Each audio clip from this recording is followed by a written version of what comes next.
trăng mi hiền càng ngơi nên lui liêm hương cầu kia thấy trăng xì lâu ô càng ngơi nên lui ra món liêm hương màn lại ăn trăng ta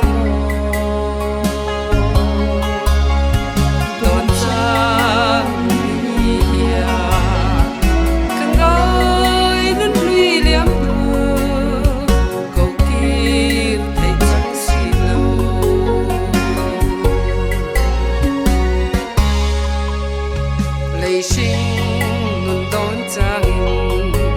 dù ai sớm kiếm thấy xì lô lim đi cô đã liêm lệ